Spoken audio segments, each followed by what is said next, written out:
Okay. Assalamu alaikum wa rahmatullahi wa barakatuh. إن الحمد لله نحمده ونستعينه ونستغفره ونعوذ بالله من شرور أنفسنا ومن سيئات أعمالنا من يهدي الله فلا مضل له ومن يضلل فلا هادي له وأشهد أن لا إله إلا الله وحده لا شريك له وأشهد أن محمدا عبده ورسوله وصلى الله وسلم على نبينا محمد وعلى آله وصحبه وسلم. حياكم الله. مساكم الله بخير. So we are here today, and our topic for tonight, as you all know, we're studying Usool Sunnah, the foundations of the Sunnah. Yes. And in reference to the Sunnah, we also understand Sunnah to mean the i'tiqad, the belief, the manhaj. This is what a Sunnah means in terms of the context we are taking when studying this book. The manhaj as-sahih, the correct methodology, al-i'tiqad as-salim, the correct creed. All of these things are synonymous to one thing alone, correct Islam. So today's topic is manzilat as-sunnah wa alaqatuha bil-Qur'an. Yes, manzilat as-sunnah, the status or the status of the traditions of the Messenger. The Sunnah wa alaqatuha bil-Qur'an, and its connection to the Qur'an. The status of the Sunnah and its connection to the Qur'an. وَالسُّنَّةُ عِنْدَنَا آثَارُ رَسُولِ اللَّهِ صَلَّى اللَّهُ عَلَيْهِ وَسَلَّمَ. So the Sunnah is the traditions of the Messenger alayhi salatu wassalam. وَالسُّنَّةُ تُفَسِّرُ الْقُرْآنِ, and the Sunnah explains the Qur'an. وَالسُّنَّةُ تُفَسِّرُ الْقُرْآنِ, the Sunnah, the traditions that we have, Bukhari, Muslim, what have you, Ibn Majah, that which is upright and sound, it explains the Qur'an. وَهِيَ دَلَائِلُ الْقُرْآنِ وَهِيَ دَلَائِلُ الْقُرْآنِ, and it's a clarification of the Qur'an. لَيْسَ فِي السُّنَّةِ قِيَاسٌ, لَيْسَ فِي السُّنَّةِ قِيَاسٌ, and within the Sunnah there is no analogy. We're going to go into that a little later. وَلَيْسَ فِي السُّنَّةِ قِيَاسٌ, and within the Sunnah, the traditions, there is no analogy, قِيَاس. ولا تضربوا لها الأمثال ولا تدركوا بالعقول ولا الأهواء إنما هو اتباع وترك الهوى. There's no analogy in the Sunnah, and examples should not be placed. Examples should not be placed before it. Is not reached with the intellect, the aql, or desires, hawa. Rather, it is following. إنما هو اتباع وترك الهوى. Verily, it is following and leaving off desire. Does that remember an individual here of the famous statement of Ibn Mas'ud radiallahu ta'ala anhu? He said, what did he say? اتبعوا ولا تبتدعوا فقد كفيتم. اتبعوا ولا تبتدعوا فقد كفيتم. Follow and do not innovate, for verily you have been sufficed by way of the Qur'an and Sunnah. It's sufficient. يقول والسنة عندنا آثار رسول الله, and it said that the Sunnah with us is the narrations of the Messenger عليه الصلاة والسلام. ما هي السنة يقول, and what is the Sunnah, the traditions? What does it mean? What's intended by way of this statement here? The narrations of the Messenger, without doubt. يعني أقواله وأفعاله, his statements and his actions. His statements and his actions. وتقريراته, and also his tacit approvals. وتقريراته, his tacit approvals. We're going to break this down a bit later. وهي التي فرض الله تبارك وتعالى علينا اتباعها والتمسك بها, and that which Allah subhanahu wa ta'ala has made it obligatory upon us all to follow, holding on to it and to follow it. And as we know, hawa, desires. Yes, desires, hawa, istilah al-shar, in regards to the terminology of Allah's legislation, is ميل الطبع إلى ما يلائمه. That's what it means in the Arabic language. And in regards to alaykum salam, the shar of Allah, ميل الطبع إلى ما يلائمه. What does that mean? It just means to basically be inclined to that which you want to do. That's what hawa is, just to do what you want to do. ميل الطبع إلى ما يلائمه. ميل الطبع إلى ما يلائمه. طيب. And he goes on to say, قال يبين منزلة السنة وعلاقتها بالقرآن. So he goes on to say that it clarifies, yes, the traditions of the messenger, i.e.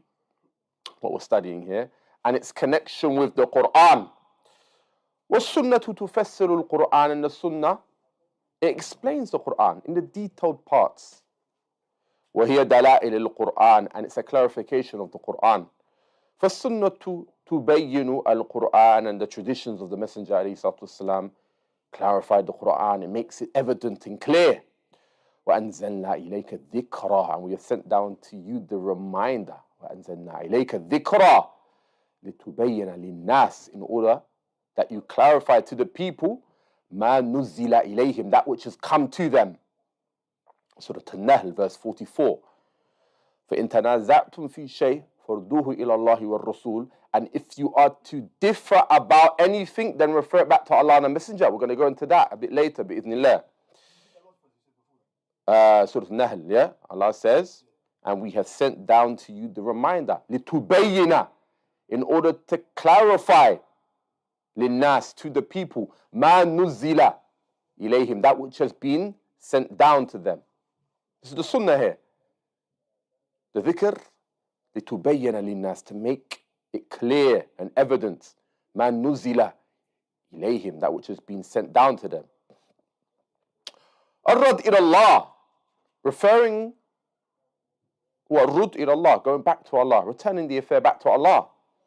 كتاب ربنا سبحانه وتعالى والرد إلى الرسول, the book of Allah, and also the traditions of the messenger. Because if you ask them, these individuals that say we only follow the Quran, so what does this mean here? فإن تنازعتم في شيء فردوه إلى الله والرسول. They'll say Allah here is in reference to the Quran, but Rasul is in reference to what? Has to be the Sunnah here. Because it can't be, as they say, a double whammy. It can't be the Quran and the Quran, no. Yeah, because if you said the words of Allah here is the Prophet's words, that's kufr. This is the words of Allah. Kalamu Rabbina subhana. The speech of Allah. Tabaraka wa ta'ala. الرد إليه في حياته, returning, الرد إليه في حياته, returning back to the Messenger عليه الصلاة والسلام in his life, his biography. وإلى سنة بعد وفاته, and likewise to his traditions after عليه الصلاة والسلام he passed away. فهي مرد الناس ومرجعهم. مرد الناس ومرجعهم here. والقرآن على حد سواء. So that's the reference point. That's what we return back to, the Messenger عليه الصلاة والسلام. فهي في الاحتجاج في أبواب العقائد والأحكام والحلال والحرام وسائر الشؤون الدين هي مرجع كالقرآن. So, for indeed the Sunnah is a source for all mankind, a reference, and just like the Quran, the Sunnah can be used as a proof in issues of other affairs. It's a proof as well of the religion. Indeed, it is a source like the Quran. We call it Masdar al-Talaqqi. Some people, they say the Masdar al-Talaqqi, another reference for Quran and Sunnah, is Quran and Sunnah, Fahm al-Ummah. This is how we understand our religion. والذين يؤمنون بما أنزل وما أنزل إليك هو القرآن والسنة وأنزل الله عليك الكتاب والحكمة. Allah sent down the book والحكمة, which is the sunnah. So now we're going to take down the definition of what sunnah is. Now we're going to take the definition of what sunnah is. Yeah? So lughatan, what does lughatan mean? Linguistically. Lughatan, what does sunnah mean? We're going to break it down, inshallah. طريقة متبعة سواء كانت حسنة أو سيئة. طريقة متبعة. It's a path taken. طريقة متبعة سواء كانت حسنة أو سيئة. So the meaning of sunnah linguistically is a path taken, whether it is good or bad. A path taken, whether it is good and bad. It could be either. For example, sunnati yawm al-jum'ah, يعني أنا آكل بعد الصلاة. That's a sunnah. Is it the sunnah of the messenger? No, it's my sunnah, for example, that we eat, or some people qabla salat, before Jum'ah. That's the meaning of sunnah. Yeah? Just that which is done. But in the muhaddithin, for those that grade ahadith, for those that go through the narrations, what does it mean now? This is important. ما أضيف للرسول من قول أو فعل. ما أضيف للرسول من قول أو فعل. So in terms of what the muhaddithin, those that grade narrations and go through its authenticity and look at the asanid, this is the more precise definition we're going to work with. It's that which has been ascribed to the messenger min qawl aw fi'l, from that which he says or does, is that which has been ascribed to the messenger from statement or action, or taqrir, or a tacit approval. Do you understand what tacit approval means? A silent approval. A tacit approval. I'll break that down in a minute. Yeah, min qawl, or fi'l, or taqrir. So that which has been ascribed to the messenger from a statement, an action, or a tacit approval. Listen to the last bit now. أو صفة خلقية أو خلقية. أو صفة خلقية أو خلقية. Likewise, from that which is seen of how he is or how he acts, his dealings with the people, manners and characteristics. So قول, فعل, تقرير, خلقية, or صفة خلقية أو خلقية. Yeah. So that which is ascribed to the messenger from way of statement, that which he says, action, tacit approval, mannerisms and characteristics. So what's a tacit approval? So someone might say, this is a sunnatun taqririyatun. This is a tacit approval. What does that mean? A sunnatun taqririyah, a tacit approval, is basically like the brother said. وهي أن يحدث الفعل أمام الرسول أو في زمنه والوحي ينزل ويقر الرسول. So basically is that when something happens in front of the messenger عليه الصلاة والسلام, something happens in front of him and it's within his time span and he approves it by way of not disagreeing with it. ويقر به الرسول, meaning he approves of it. He doesn't say anything. For example, if someone said in front of the messenger عليه الصلاة والسلام, after the Prophet Abu Bakr, then Umar, then Uthman, then Ali, this is a sunnatun taqririyatun. He never mentioned that's wrong. He never corrected it. So that means it's a tacit approval. So for example, if there's something going on in the presence of the messenger and he sees it, but he doesn't warn against the evil, that means it's not an evil, even though you thought that was an evil. So if the messenger, he witnesses something, but he doesn't speak about it, or doesn't, make inkar upon it, he doesn't critique it, or like say this is something you shouldn't do, that means it's something, generally speaking, permissible. Yeah? That's what we call sunnatun taqririyatun, a tacit approval. Barakallahu feekum.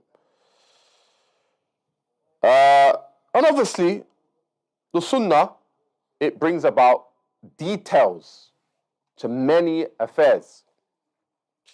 For example, حمر الأهلية, حمر الأهلية, the flesh of donkeys, eating the flesh of donkeys. That comes in the sunnah, which is in this hadith. والرد على الروافد الشيعة في حكم جواز المتعة. So basically it refutes the rawafid in the ruling of mut'ah. Because the Prophet ﷺ, first and foremost, is the pinnacle, elite point all Sunni Muslims turn back to for ruling. Sahih? Yeah? Don't point to me somebody from this generation. No, we're going to go back to the Rasul ﷺ, all affairs. Yes? قال ابن أبي Well, Ali bin Abi Talib radiallahu an, Ibn Abbas radiallahu anhuma. And this is in Bukhari. Naha an-Nabi an mut'ah. The Prophet ﷺ prohibited mut'ah. We all know what that is. وعن لحوم الحمر الأهلية. And also, he prohibited the eating of donkey meat. And lastly, yeah, we'll leave it as that. No, he prohibited it. He prohibited it, yeah. Yeah, I know. It brings detail to the prohibition of the donkey. Yeah. But there are some people that play with narrations, yeah. But the Sunnah, it brings detail. For example, the hand of the thief. السارق والسارقة والسارق والسارقة فقطعوا أيديهما. فقطعوا أيديهما. So you have the male and the female thief that steal. The Sunnah, it breaks down where the hand should be cut from. So now we know the hand is to be cut for the certain amount that individual steals. But the Sunnah breaks down where the hand should be cut. Yeah? i.e. from the wrist joint. Yeah? So this is the detail the Sunnah brings. And also, the Sunnah, it brings detail and prohibits a man marrying his wife's auntie. In the Quran, the prohibition by way of detail is not there. But the Sunnah brings greater detail and clarifies a man cannot marry his wife's auntie, and likewise her daughters. Yeah? نهى أن يجمع الرجل بين المرأة وعمتها وبين المرأة وخالتها. Yeah? Yeah, as a second wife. So when that person is married, he cannot take as a second wife the auntie. Yeah? The Sunnah, it breaks that down. That's why Abu Uthman al-Naysaburi from the Salaf, he said a very, very powerful statement. من أمر السنة على نفسه نطق بالحكمة. Whosoever embeds the Sunnah upon himself, he has spoken with wisdom. ومن أمر الهوى على نفسه نطق بالبدعة. And whosoever embeds desire upon himself, then he will speak with innovation. ولهذا كان السلف إذا ورد على أحدهم سؤال. So that's why the Salaf, if a question came to them في عقيدة أو غيرها يجيب بما يسبق إلى ذهنه من نص قرآني, they would respond, the Salaf, with that which is textual from the Quran, or nas nabawi, or something that which is found in the Sunnah. لا تفرقة في ذلك. وسيأتي مثال ذلك من موقف عمر وموقف أبي بكر وموقف ابن عمر وغيرهم من الصحابة. So they will respond based on what came to the mind using the text from the Quran and Sunnah, not separating between the two. An example of this will come later on from the situations involving Umar, Abu Bakr, Ibn Umar, and other companions. وهي دلائل القرآن. So back to the actual text. وهي دلائل القرآن. It clarifies the Quran. فتبين مجملة وتفصل المجمل وتوضح المبهم وتقيد المطلق. So the prophetic Sunnah clarifies and gives detail to that which is general from the Quran. It clarifies the ambiguous, restricts the unrestricted, and specifies that which is general. And the Sunnah offers us details about the Salah, its times, its description, its frequency, what we should recite, what we should recite, and what we say while bowing and prostrating. All of this is found in the Sunnah.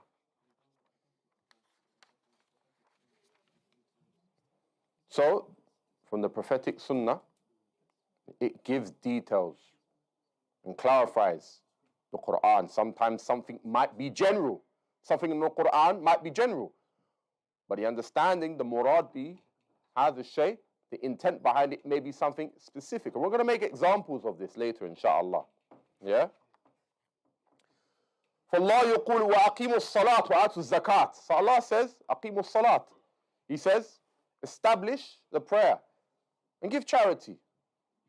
ويكثر من ذلك والسنة بينت ذلك وفصلته. So he goes on to establish the prayer. The Sunnah clarifies these verses and the details to which is general in the Quran.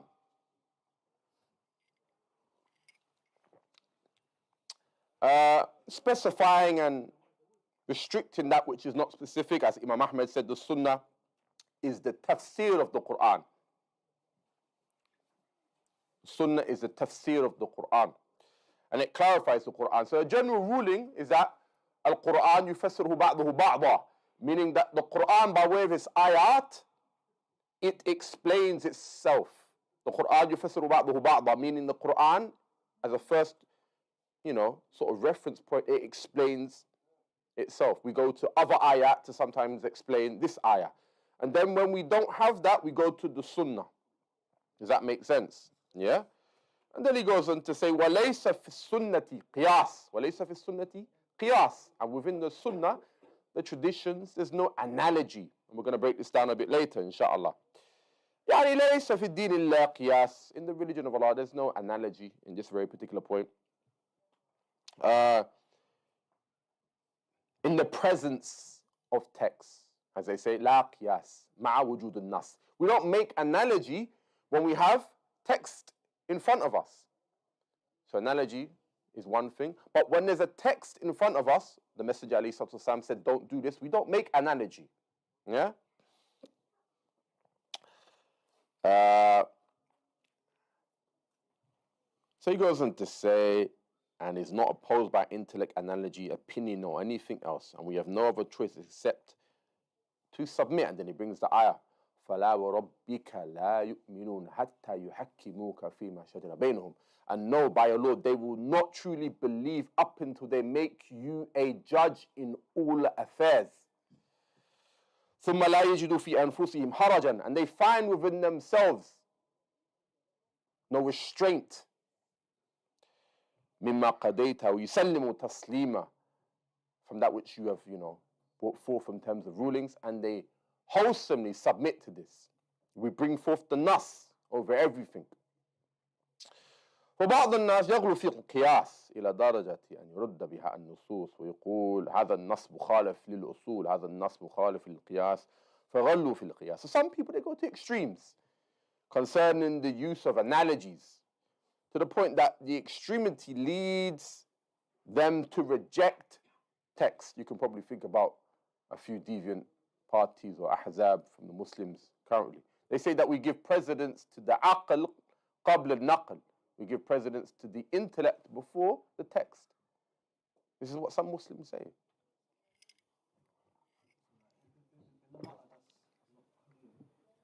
Wait, we'll get to it, inshallah, yeah? So, Al-Imam Ahmed يشير إلى الرد على هؤلاء. So, Imam Ahmed is indicating to go back to these things here. وإلا فقد يوجد قياس الأولى. So sometimes there is analogy. Yes, if we don't find any clear text, they use analogy sometimes. And then he goes and say, because in certain unique cases, analogy is used. But it is as if when they say like the dead meat that is only eaten during the times of complete necessity. So, for example, if you're halat al-durura, you can eat that which is impermissible, like, dead meat. Yeah? But this is a durura. As they say, exceptions do not break the rule. Because of one exception, it does not break the rule. So now if you've got halal meat that's been slaughtered, you don't say, I'm going to eat the dead meat that hasn't been slaughtered. Yeah?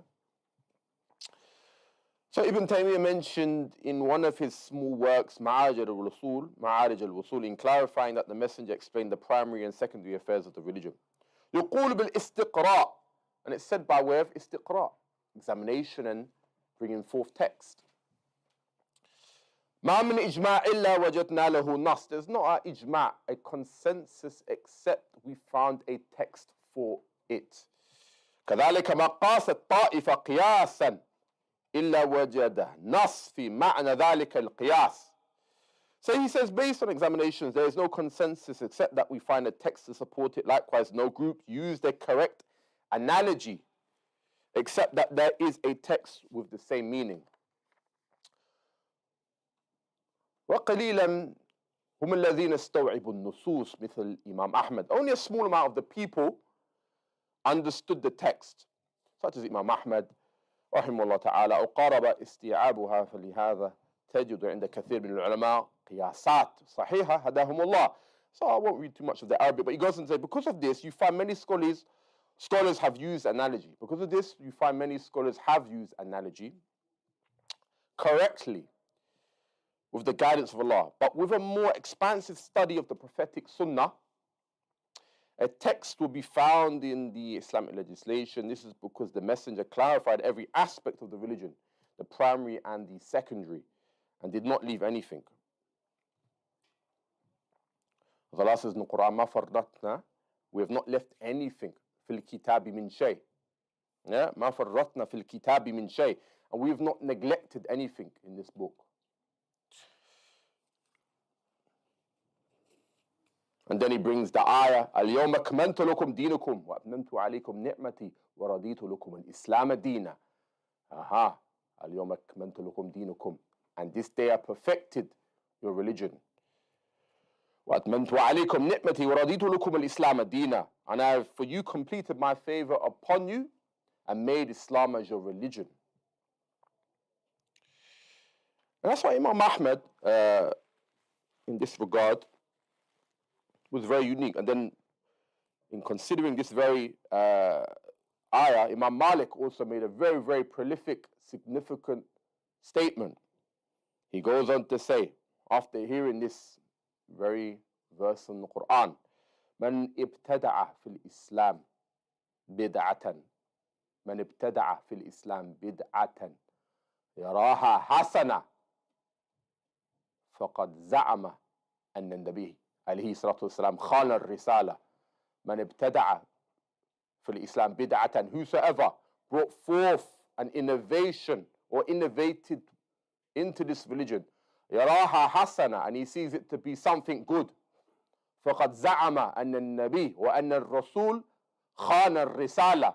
He is basically alleged that the Prophet عليه الصلاة والسلام has deceived the message. That's why Imam Malik, he also goes on to say, لا يصلح آخر هذه الأمة إلا بما صلح أولها.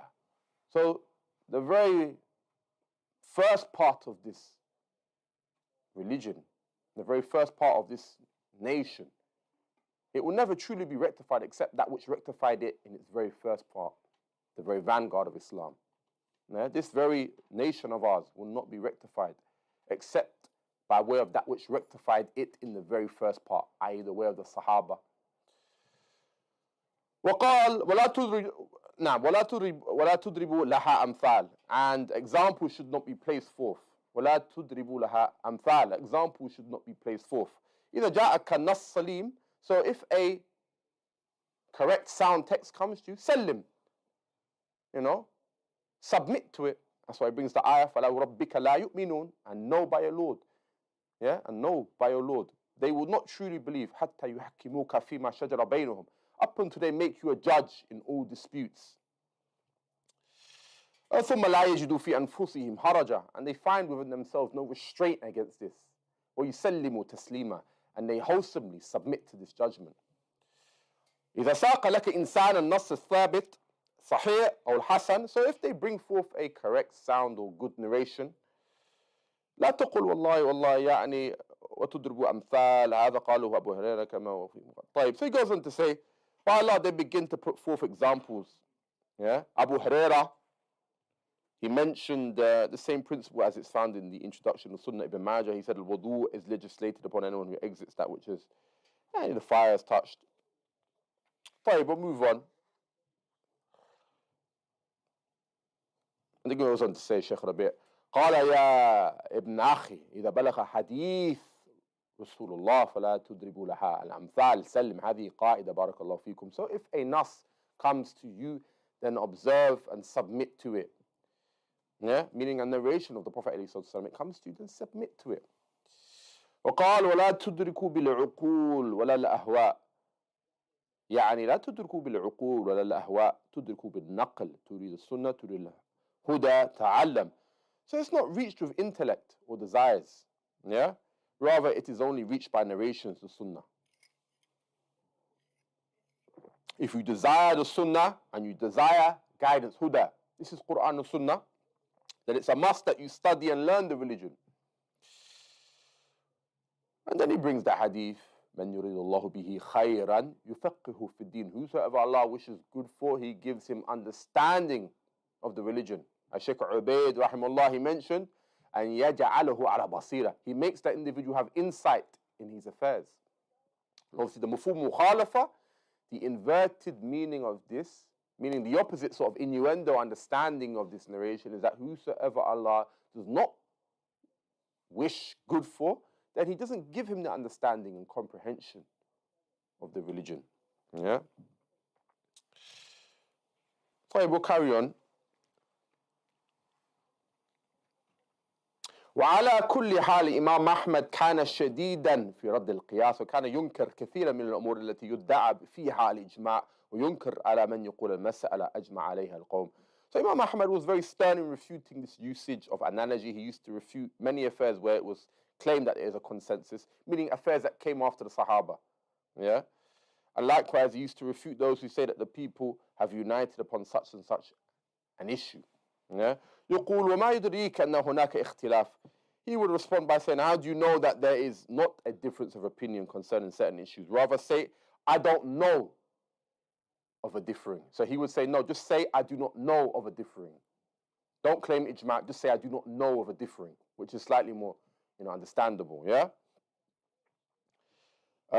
And then he says, in such and such issue, and don't say that the ummah has united upon such and such issue. It's safer to say, I do not know of a difference of opinion concerning this issue. Because perhaps there is an opposing opinion that just has not reached you. Yeah, and obviously you guys know, not every opinion is taken. Yeah? And then we've got some notes from Shaykh Uthaymeen rahimahullah ta'ala for ijma', for consensus. Yeah? There's two narrations. Yeah? لا تجتمع أمتي على الضلالة. لا تجتمع أمتي على الضلالة. My nation will you not unite upon misguidance. This is the first proof from the Sunnah for ijma'. Yeah? And then we have another narration also, which is similar wording, but meaning is the same. إن الله لا يجمع أمتي على الضلالة ويد الله مع الجماعة. إن الله لا يجمع أمتي على الضلالة ويد الله مع الجماعة. Yeah? So basically, verily, Allah will not bring my ummah together upon misguidance. And the hand of Allah is with the congregation. Here, Imam At-Tirmidhi, he mentions, Ummati, my nation here, is not literally the Juhal and the Awam. It's the scholars. Ahlul Ilm wal Fiqh. It's the people of knowledge and jurisprudence. Yes? And it's not, generally speaking, just anybody in terms of, some people say, my ummah will unite upon misguidance, therefore Mawlid and Nabawi is allowed because it's not even true. But they will say that, for example, because the majority of the ummah, even if it was, because they believe the majority cannot be upon misguidance. This hadith is not in reference to the Juhal and the Awam, it's in reference to the scholars, as Imam Tirmidhi he mentions. Yeah? Because they might use it. They might say that this ummah will not unite upon misguidance, but it's not talking literally about the whole ummah, every individual. No, it's talking in particular to the scholars that Imam Tirmidhi he mentions. Yeah. And obviously, for تنازعتم في شيء فردوه إلى الله والرسول. This very verse here yeah, also shows a very pinnacle point. Meaning, فَإِن تَنَازَعْتُمْ, meaning, and if there is a dispute, then return it back to Allah and the Messenger. Shaykh Uthaymeen says this shows wujud ittifaq bayna Sahaba, the presence of harmony between the Sahaba. So they were all in agreement with one another. So when there's differing, then refer back to Allah and the Messenger. So it shows first and foremost there was agreement, ittifaq, there was harmony between them. So it's conditional, yeah? And in reference to that also, I've got some other notes. Imam Ahmed was also saying that for someone to claim ijma' after qurun al-thalatha, after the first 3 generations, this is what he's talking about, yeah? Then this is not possible because the people differed after these first 3 generations, yeah? And the afkar with someone in Baghdad, for example, would differ, and there was no necessarily, individuals traveling from here. So they did differ after the first 3 in certain other issues, yeah? But obviously the ijma' on the Quran being the Quran, yes, is agreed upon, yeah? And what have you. And then he goes on to say, this is a bit long now, I'll read it in English. So our religion is complete and it's free from tanaqqus wa uyub, deficiencies, yeah? Some people exert great effort using analogies, yeah, and they leave off the Sunnah. And their analogy may be correct and in agreement with the text. Some people, yes, they get it right. But there may be a legislative text concerning the issue that has not reached them if the person using qiyas were to have known of the text. Yeah, he would have left off the issue and the use of the analogy and sufficed himself with seeking proof from the text. And there may come after him a scholar who studied the Sunnah from different books of Hadith, for example, Ibn Taymiyyah, and he finds that a particular consensus among the scholars actually had a text to support it. So although the consensus may have been correct and in agreement with the legislative proofs, only if the text had reached them, they would have used it as a proof, but they did not find it. So there may be scholars who have come after them who examined their works such as Ibn Taymiyyah and other than them and found that there are authentic texts narrated that the Prophet ﷺ had in support of their analogies. And then he brings forth lastly أما بدون النصوص وبدون السنة تريد أن تقول في الدين الله. So as for not having any text upright evidence, and you want to speak about Allah's religion, فهذا من القول على الله بغير علم. This is from that which you mentioned last week. Yeah? This is about basically speaking in this religion without any knowledge. And then he brings forth the ayah, قل إنما حرم ربي الفواحش ما ظهر منها وما بطن والإثم والبغي بغير الحق وأن تشركوا بالله ما لم ينزل به سلطانا وأن تقولوا على الله ما لا تعلمون. Say Muhammad alayhi salatu wasalam that the things my Lord has indeed forbidden for me, prohibited, great evil signs, every kind of unlawful sexual intercourse, whether committed openly or secretly, sins of all kinds, unrighteous oppression, joining partners of Allah for that which He has given no authority for you to do, and saying things about Allah which you have no knowledge of. It's all connected, so this is a big sin. Yeah, and as you know, the Quran says, وَلَا تَقْفُ مَا لَيْسَ لَكَ بِهِ عِلْمٍ, and do not follow that which you have no knowledge of. فَلَا بُدْ لِلْمُسْلِمِ مِنْ تَوْقِيفِ فِي الْعَقَائِدِ. So it's an absolute must that a Muslim does not mull and make decisions or take positions in affairs of creed worship and halal and haram except with pure text. As I mentioned before, don't be an ultra-Cappaderian. Don't be one that goes beyond his arena of expertise. Yeah, one that goes beyond the level of what the text effectively has given him. Don't be an ultra-Cappaderian. Yeah, someone that has opinions beyond his level of expertise, or in this case, jurisdiction. And then he goes on to say, lastly, أنتم أعلم بأمور دنياكم. You are knowing best of your worldly affairs. الأصل في الدين التحريم إلا ما أذن فيه الشارع. So the orientation of this religion is that in ibadah is impermissibility. Yeah, up until we find a text saying we can do it. It's not the opposite. You don't say, oh, bring me a text to say I can't do it. This is faulty understanding. You say worship is carried out by what, ikhwan? Proof. Where do we get proof from? Quran and Sunnah. So it's not the opposite. You don't say, oh, I can worship Allah how I wish to, just prove me wrong. No, it doesn't work like that. So the Prophet ﷺ, he mentioned al-bayyinatu al-mudda'i. Upon the claimant is the burden of proof. Yeah? And then he goes on to see, basically say, في بعض الأحيان يصل إلى أكبر من الشرك. طيب. And sometimes it's even greater than shirk. As Ibn Qayyim mentioned, stating while explaining the verse, قُلْ إِنَّمَا حَرَّمَ رَبِّي الْفَوَاحِشِ, in explaining that verse, this verse moves gradually from the lowest to the highest. So the greatest is to speak about Allah, about knowledge. This is the greatest, shirk, because it includes shirk and other than it. Indeed, shirk is not except from the statements of the people of falsehood and misguidance. Therefore, be extremely cautious of being deceived by your intellect and so-called intelligence and understanding, leading you to speak about Allah's religion based upon desires. Yeah? Rather, to truly understand these texts, it's to do as the companions and their successors did, and it is following and leaving off desires. إنما هو اتباع وترك الهوى. إنما هو اتباع وترك الهوى. As Ibn Mas'ud, he also, adds to this effectively in saying, اتبعوا ولا تبتدعوا فقد كفيتم. Follow and do not innovate, for verily you have been sufficed.